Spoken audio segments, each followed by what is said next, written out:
Salut les amis, After Zap image numéro 606, on débute malheureusement avec une très mauvaise nouvelle pour le monde du sport en général et plus particulièrement celui du basketball. La perte de Kobe Bryant est décédé hier des suites d'un tragique accident d'hélicoptère, vraiment une star mondialement connue. D'ailleurs, il y a eu de nombreux hommages rendus par des joueurs de foot et par toute la sphère sportive mondiale en général. En plus de ça, malheureusement, sa fille est décédée avec lui des suites de ce tragique accident. Pour lui qui avait même pas 24 heures avant son décès été dépassé par LeBron James en termes de points marqués sur le total de sa carrière. Vraiment une triste nouvelle qu'on a appris hier. On enchaîne aussi avec ce joli moment de communion du côté de Nantes pour rendre encore une fois hommage à Emiliano Sala. On a eu pas mal de tifos en tribune du côté de la Beaujoire hier. Avant le match entre Nantes et les Girondins de Bordeaux, le club bordelais s'impose 1-0 dans ce derby en toute fin de match grâce à Jimmy Briand qui se rapproche tranquillement d'ailleurs de la barre des 100 buts inscrits en Ligue 1. Le Français est le deuxième meilleur buteur en activité actuellement avec 98 buts marqués avec le Stade Rennais Bordeaux et l'Olympique Lyonnais. On poursuit les amis avec un autre résultat de l'après-midi, la victoire de Lyon 3-0 face à Toulouse, victoire importante pour l'Olympique Lyonnais qui est donc maintenant 5e au classement, qui revient aussi à 5 points du podium. Bonne opération sur ce week-end pour Lyon, puisque Marseille et le Stade Rennais ont été tenus en échec. Donc Lyon reprend quelques points, notamment sur le Stade Rennais, puisque Marseille a quand même une dizaine de points d'avance. Les buteurs lyonnais sur ce match, on a le 17e but déjà cette saison pour Moussa Dembélé. On a un but aussi pour Maxwell Cornet, d'ailleurs Maxwell Cornet qui jouait hier à son 200e match avec l'Olympique Lyonnais. Une petite récompense pour lui sur ce 200e match, un petit but. Et puis aussi le premier match avec Lyon pour Karl Toko Ekambi et déjà le premier but pour le nouvel attaquant lyonnais. Des infos du côté du Toulouse Football Club. Le dernier match du TFC sans avoir connu la défaite remonte au 30 octobre dernier. C'était une victoire à l'époque face à Niort en Coupe de la Ligue. Et depuis, donc quasiment 3 mois de compétition, puisque le mois de janvier va bientôt toucher à sa fin, et 3 mois de défaite pour le TFC. C'est complètement hallucinant cette série pour le Toulouse Football Club, qui d'ailleurs sur le week-end prochain en Ligue 1 pourrait égaler un triste record, un record qui date de plus de 80 ans maintenant, 1933-1934, le CA Paris qui avait enchaîné 12 défaites consécutives. Le TFC est pour le moment à 11 défaites consécutives en Ligue 1 déplacement ce week-end du côté d'Amiens pour Toulouse. Un gros duel pour le maintien. Ça va être un match compliqué pour les Toulousains qui pourraient donc égaler ce triste record. On enchaîne avec une info du côté de Lyon. Juninho a affirmé sur beIN Sport que le transfert du jeune Brésilien Bruno Guimarães était bouclé à quasiment 95%. Il devrait s'engager à Lyon avant mercredi, donc à moins d'une énorme surprise, il y aura une nouvelle recrue pour l'Olympique Lyonnais. On enchaîne avec les petites infos du côté de Marseille qui enchaîne un 10e match sans défaite en Ligue 1. 8 victoires, 2 matchs nuls. Ce week-end, ça a été un nul pour l'OM tenu en échec par Angers. 0-0. Déclaration du coach marseillais André Villas-Boas qui nous dit: contre un bloc fermé, on a besoin de dribble, de gagner des duels, de trouver la dernière passe ou le but. Mais Barcelone est Messi dépendant, la Juve est Ronaldo dépendante.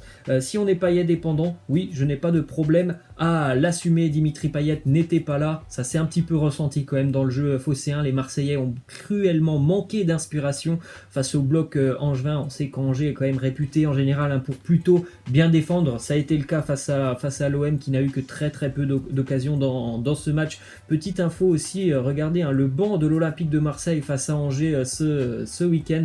Un banc inexpérimenté en Ligue 1, à part Valère Germain ou encore Johan Pelé qui ont quand même beaucoup d'expérience en Ligue 1. Sinon c'est un banc très juvénile pour l'Olympique de Marseille. Donc ce qu'il faut souhaiter aux Phocéens bien évidemment pour la deuxième partie de saison, c'est que voilà, le groupe professionnel, il n'y a aucune blessure tout simplement pour les Phocéens, parce que franchement ça pourrait être compliqué s'il y a 2 ou 3 gros blessés pour l'Olympique de Marseille de jouer avec ce banc là. On enchaîne avec quelques infos du côté du Paris Saint-Germain après ce succès du côté de Lille, 2-0, première déclat de Tourol sur Mauro Icardi. Il nous dit: il ne marque pas mais son travail est formidable, il nous ferme des espaces, c'est notre premier défenseur, il travaille dur, il doit rester confiant, les occasions vont revenir pour Icardi qui n'a plus marqué depuis 4 matchs. Bon, c'est pas incroyable, une série de 4 matchs sans marquer pour un attaquant, ça va revenir très très rapidement.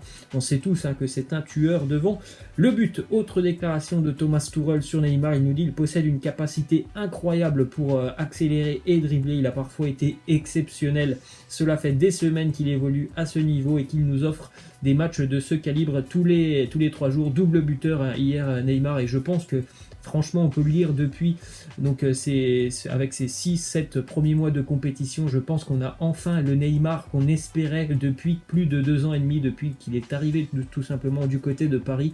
On a enfin le joueur qui est tout simplement décisif, qui est un exemple sur le terrain, donc tant mieux pour le Paris Saint-Germain. On poursuit justement avec les stats de Neymar sur cette saison, 17 matchs, 15 buts, 9 passes décisives. On rappelle aussi qu'il avait manqué quelques matchs en début d'année avec le Paris Saint-Germain, mais tout simplement des stats vraiment ahurissantes pour Neymar avec le PSG. Ensuite, une info qui concerne l'Atlético Madrid qui a transmis une nouvelle offre à Paris pour Edinson Cavani.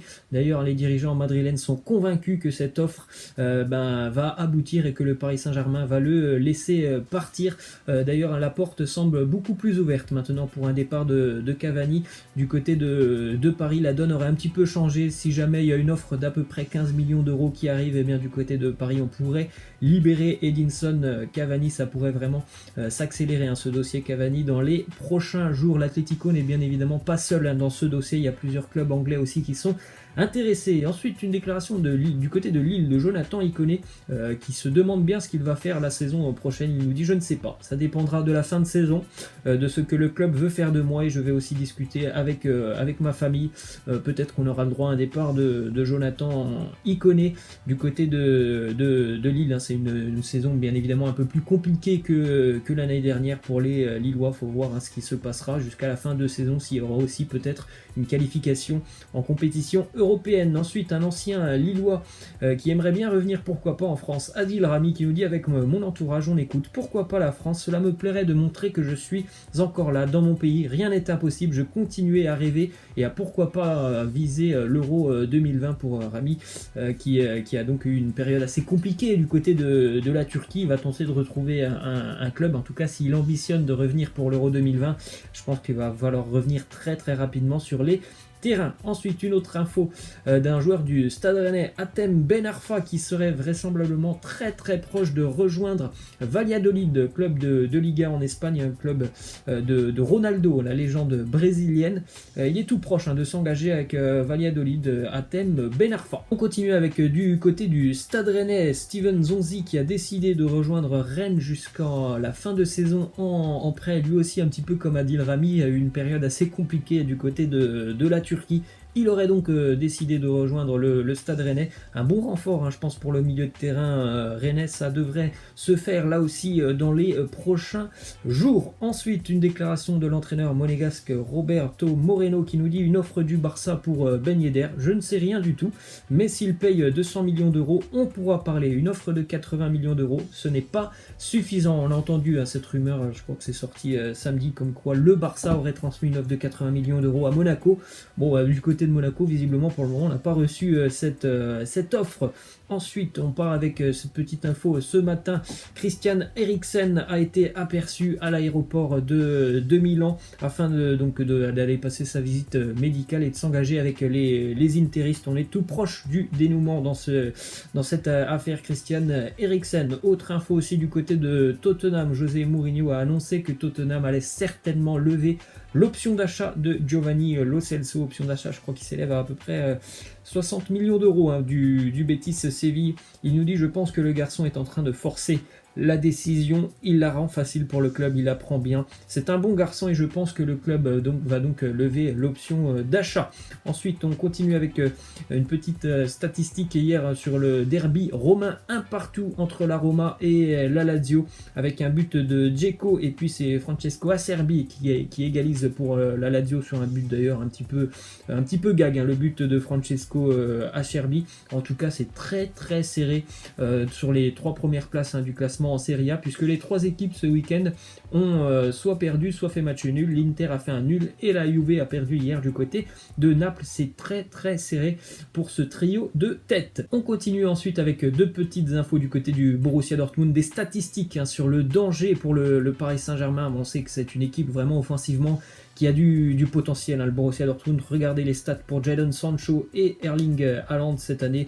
Ils sont assez incroyables, les deux joueurs. Pour Sancho, c'est 26 matchs, 14 buts, 14 passes décisives. Pour Erling Haaland, c'est 24 matchs, 33 buts et 7 passes décisives. Autant dire que les deux sont très très en forme. Et regardez plus particulièrement les stats de Jadon Sancho lors de ses 10 derniers matchs. Il y a simplement une fois où il n'a ni marqué ni délivré une passe décisive, c'était face à Hoffenheim. Sinon, à quasi tous les matchs, il marque au moins une fois et délivre une passe décisive. C'est dire à quel point Jadon Sancho est vraiment un joueur qui est très très complet, avec bien évidemment une force devant le but. Il est très doué devant le but, mais il est aussi très doué au niveau de sa vision de jeu. Et on termine, les amis, avec cette petite photo assez marrante de Christopher Julien, ancien joueur du Toulouse Football Club, qui mesure presque 2 mètres. Christopher Julien, je crois que c'est 1m95-96.